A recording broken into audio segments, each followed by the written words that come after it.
ఏంది మీకు కాంగ్రెస్ గవర్నమెంట్ వచ్చిన తర్వాత 6,000 రూపాయల పెన్షన్ ఇస్తామన్నారు కదా? సో ఏంటి? రాలేదు మేడం, ఉమ్. రాలేదు. ఎంత 4,000 1600 వస్తుంది. ఏది పాత బీఆర్ఎస్ ప్రభుత్వంలో పెట్టిందేనా? అంటే వస్తుందన్న నమ్మకం ఉందా? నాకైతే నమ్మకం లేదు మేడం. ఆ, మళ్ళా బీఆర్ఎస్ ప్రభుత్వం వస్తే ఇస్తేమో ఆశ ఉండే. మాకు ఇల్లు కూడా లేదు ఉండడానికి, ఉమ్. 2 రేకుల రూమ్లు ఉన్నాయి. వస్తాయని ఆశతోనే ఇది కాబట్టి రాలేదు. మొన్న ప్రజాపాలన దరఖాస్తులు పెట్టుకోలే ఇల్లుకి కానీ మిగతా వాటికి కానీ అన్నిటికీ పెట్టుకున్నా మేడం. పెట్టుకుంటే ఇక ఊర్లో అంటారు మేడం ఎట్లా ఇప్పుడు నేను వెనకటి బీఆర్ఎస్ పార్టీలో నేను కూడా వార్డు మెంబర్ని. అయితే వాళ్ళకి పెట్టుకుంటే ఫస్ట్ వాళ్ళకి ఇస్తారు, సెకండ్ లిస్ట్లో వస్తే ఇస్తారు, లేకుంటే లేదు. కార్యకర్తలకు కానీ ఎవరైనా ఉంటే మాత్రం ఇయ్యరని అంటున్నారు. అట్లా అంటారు మేడం, ఖచ్చితంగా అన్నారు. ఒత్తిడి మాట్లాడిండు. ఇప్పుడు అధికారము సరిపోయే కాంగ్రెస్ పార్టీకి సరిపోయేటంత ఎమ్మెల్యేలు ఉన్నారు.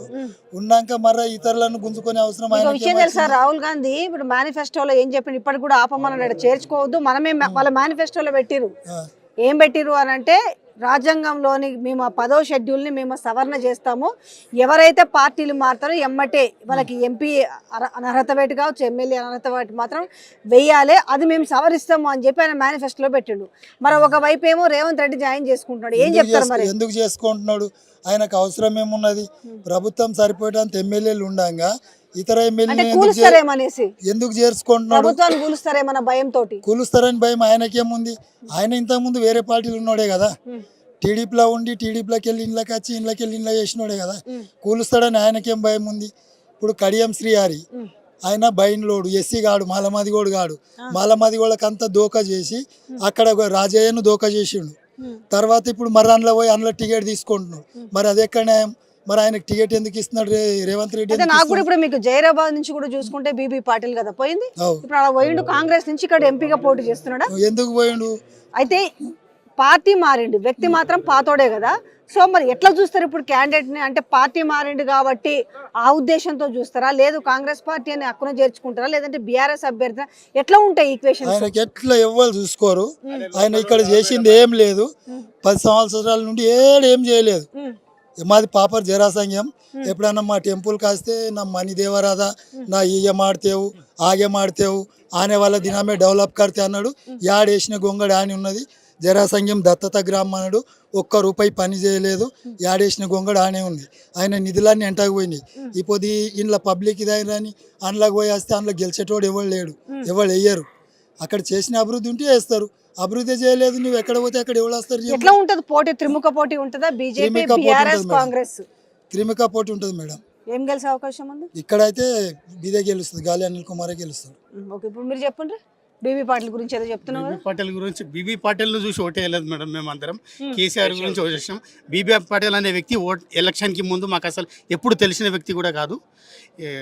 కేసీఆర్ నిలబెట్టిండు కాబట్టి ఆయన ఓటేసినాం. ఆయన వచ్చిండు. అంటే ఎందుకు పార్టీ మారిండు అనుకుంటున్నారు? మరి ఈడ ఉన్నా కూడా సీట్ వస్తుండే కదా, ఎందుకు ఆయన పార్టీ మారిండు అనుకుంటున్నారు? పార్టీ మారిండు అనేది మనకేమైతే తెలియదు. ఎటు అభివృద్ధి చేయలేడు, గెలవడానికి వెళ్ళిపోయి ఉండొచ్చు. సంపాదించిన సో ఈడ ఏంటి పరిస్థితి? ఎవరెవరి మధ్యలో పోటీ ఉండే అవకాశం ఉంటుంది?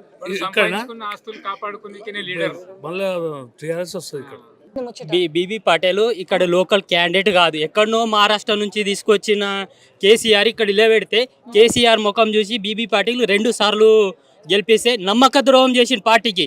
కష్టకాలం పార్టీలు ఉంటే ఉండాలి, పార్టీ ఉద్యమ పార్టీ. ఇలాంటి పార్టీ దేశంలో ఏ పార్టీ కూడా లేదు. కానీ అయిపోయింది, పార్టీ పని అయిపోయిందని రేవంత్ రెడ్డి మాట్లాడుతున్నాడు. ఇక్కడ వచ్చిన కార్యకర్తలను చూడండి. లీడర్ పోతే కార్యకర్త ఒక్కరు ఉనబోరు. ఇంత పబ్లిక్ వచ్చిర్రు. ఎందుకు వచ్చిర్రు? పార్టీ పటిష్టంగా ఉంది కాబట్టి వచ్చిర్రు. సో ఎట్లా ఉంటుంది మళ్ళీ? బీఆర్ఎస్ గెలుస్తుందా? మరి గాలి అనిల్ 100% జైరాబాద్ పార్లమెంట్ బీఆర్ఎస్ గెలుస్తాడు, గాలి అనిల్ కుమార్ గెలుస్తాడు. కానీ వీళ్ళందరూ కూడా ఈ ఎమ్మెల్యే కూడా పోతాడని వార్తలు వస్తున్నాయి. మా ఎమ్మెల్యే ఎక్కడ ఓడు, ఇది పుకార్లు. ఈయనే ఉన్నాడు, మరి ఆడ ఆల్రెడీ వార్తలు వస్తున్నాయి. మా ఎమ్మెల్యేనే ఉన్నాడు, పుకార్లు లేపుతున్నారు కాంగ్రెస్. చేసేది ఏమి లేదు కానీ జాయిన్ అవుతున్నాడు, కండవ కప్పుకుంటున్నాడు అని వార్తలు. మా ఎమ్మెల్యే సాబ్ ఈయనే ఉన్నాడు, ఇప్పటిదాకా మీటింగ్ లోనే ఉన్నాడు, మాతోనే ఉన్నాడు. మా ఎమ్మెల్యే మంచి మనిషి. మా ఎమ్మెల్యే కూడా పోతాడని అంటున్నారు. మా ఎమ్మెల్యే గారు ఎక్కడ పోరు మేడం. మా ఎమ్మెల్యే గారు ఇక్కడే ఉంటారు, బీఆర్ఎస్ పార్టీలో ఉంటారు. ఈరోజు మన రాష్ట్ర సీఎం ఆనిముత్యం మన రేవంత్ రెడ్డి గారు ప్రతి రోజు ప్రతి నిమిషం అబద్ధాల కోరు, అబద్ధాలు మాట్లాడుతుండు. ఇప్పుడు మన మన వికలాంగులకు మన 6,000 రూపాయలు వృద్ధప్ప పింఛన్ అంటున్నారు. మన కేసీఆర్ గారు 2,016 రూపాయలు ఇస్తే 2,000 రూపాయలు ఇస్తున్నాడు. 16 రూపాయలు కొట్టేసిండు. 4,000 పక్కన పెట్టి 16 రూపాయలు 16 రూపాయలు కొట్టేసిండు. ఇలాంటి జూటా ఈ రాష్ట్రానికి సీఎం. అదే విధంగా మన వికలాంగులకు 6,000 ఇస్తాడు. వాళ్ళకు 3,016 రూపాయలు ఇవ్వబట్టిండే మన కేసీఆర్. 4,000 ఇస్తున్నాడు. 4,000 రూపాయలు ఇవ్వబట్టిండే. అందులో కూడా మనకు 4,000 రూపాయలు ఇస్తుండే. ఇప్పుడు రైతుల రుణమాఫీ అన్నాడు. డిసెంబర్ 9 తారీఖే చేస్తా అన్నాడు. ఈ రోజు మార్చి అంటే ఎలక్షన్ కోడ్ వచ్చిందంటే అందుకే ఎలక్షన్ కోడ్ 100 రోజులు పాలించడానికి మీకు అవకాశం వచ్చింది. 100 రోజులు మీరు ఎవరు గాడిది పళ్ళు దోమిరా? అప్పుడు చేయొచ్చు కదా. ఈరోజు ప్రతిరోజు జూటా మాటలు. వాళ్ళ మంత్రులు ఎక్కడున్నారో తెలియదు. ఈరోజు మా హరీష్ అన్న మన జిల్లా ఇన్ఛార్జ్ మంత్రి ఉండే ఇక్కడ బటర్ఫ్లై లైట్లు జైరాబాద్ మన పట్టణానికి అభివృద్ధి చేసిండు. 100 కోట్ల రూపాయలు పెట్టి ఈరోజు మున్సిపల్లో ఒక రివ్యూ మీటింగ్ తీసుకునే ముఖం ఈ కాంగ్రెస్ మినిస్టర్ది లేదు. 100% బీఆర్ఎస్ పార్టీ గెలుస్తుంది. గాలి అనిల్ కుమార్ కేసీఆర్ గారిని చూసి మన హరీష్ అన్న నాయకత్వంలో గాలి అనిల్ కుమార్ గారు గెలిపిస్తారు.